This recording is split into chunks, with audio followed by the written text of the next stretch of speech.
नमस्ते, मी आहे स्मिता आणि मी गावाकडची मुलगी। तर गावाकडे लाईटचा पण खूप इश्यू असतो।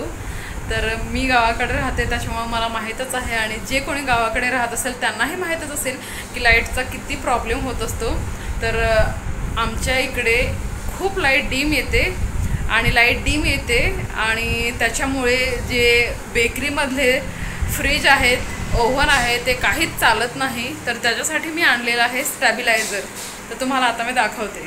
तर हा मी स्टॅबिलायझर 12,000 रुपयाला घेतलेला आहे आणि आता तुम्ही बघा लाईटचं जे इनपुट आहे तर ते किती आहे, जे करंट येते ते 132 आहे आणि आउटपुट पण तुम्ही बघा तर 226 आहे। तर ह्याच्यामुळे पण जो मोठा फ्रीज आहे, जो बाहेर फ्रीज आहे, हा जो फ्रीज आहे तो काहीच कूल होत नाही कारण की इनपुट खूप कमी येते त्याच्यामुळे। तर बघा इथे हे एकदम नॉर्मल टेम्परेचर आहे, 28 आहे। तर ह्या फ्रीजचं 28 आहे, म्हणजे ज्यावेळेस मी फ्रीज चालू करते त्यावेळेस तेवढं ह्याचं जे तापमान आहे ते राहत असतं। तर इथं कूलिंगसाठी 10च्या खाली टेम्परेचर पाहिजे, त्यावेळेस हा जो फ्रीज आहे तो मस्त कूल राहतो आणि ह्याच्यामधलं जे केक ठेवलेले आहेत ते पण व्यवस्थित राहतात। तर मी काय केले, जे पण केक होते ते फ्रीजमध्ये नेऊन ठेवले आणि फक्त आता दाखवण्यापुरते तिथं मी ह्याच्यामध्ये ठेवलेलं आहे ह्या फ्रीजमध्ये। कारण की बाहेर बघा आता संध्याकाळ झालेली आहे आणि नेमका आता कस्टमर यायचा आता टाईम झालेला आहे आणि लाईटचे असे नखरे।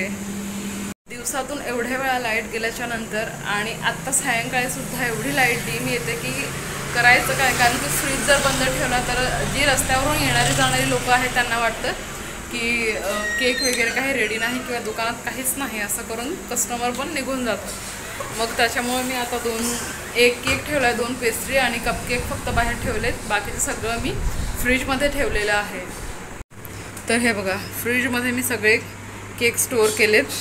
हा केक कसा दिसतोय सांगा बरं, मला कमेंट करून नक्की कळवा। तर आणि खाली सुद्धा मी केक, पेस्ट्री आणि ते सगळं ठेवलेलं आहे। बेकरी चालवण्यासाठी लाईट नेहमी फुल पाहिजे असते, एकदम व्यवस्थित लाईट पाहिजे। एक तर उद्या शुक्रवार आहे तर शुक्रवारी तर लाईट बंदच होत असते, पण आज गुरुवार असून सुद्धा खूप वेळा लाईट बंद झालेले आहे। तर हे सुद्धा एक खूप मोठं चॅलेंज आहे हा जो बेकरी बिझनेस रन करण्यासाठी, कारण की लाईट नेहमीच पाहिजे असते। पावसाळ्यात पण खूप लाईटचा प्रॉब्लेम होतो आणि आता तर उन्हाळ्यात समजा तरी पण लाईट नुसती येत जात असते आणि खूप लाईट डीम येते। लाईट ज्यावेळेस डीम येते त्यावेळेस ही ट्यूब लाईट आणि इथं बल्ब आहे तर तो सुद्धा चालत नाही, एवढी लाईट डीम येते। म्हणजे जवळजवळ जे इनपुट आहे ते, जे करंटचं इनपुट आहे ते 50 येतं, 69 येतं, 72 येतं, असं येत असतं। मग आता करायचं काय आम्ही गावाकडच्या लोकांनी असं, आणि काय कोणी आवाज पण उठवत नाही तर कोणाला जाऊन सांगणार, असं आहे। प्रशासनाला काय जाऊन सांगणार, ते म्हणतील तुम्ही सोलर लावा। तर मंडळी आजच्या पुरता फक्त एवढाच व्हिडिओ, आणि लाईटसाठी काय उपाययोजना केली पाहिजे तर याच्याबद्दल काही तुमच्याकडे आयडियाज असतील तर प्लीज कमेंट करून मला सांगा।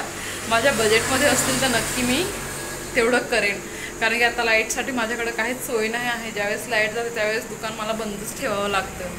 तर तेवढं मला कळवा तुमच्याकडे काही आयडियाज असतील तर। बाय बाय, भेटूया पुन्हा एका नवीन व्हिडिओमध्ये।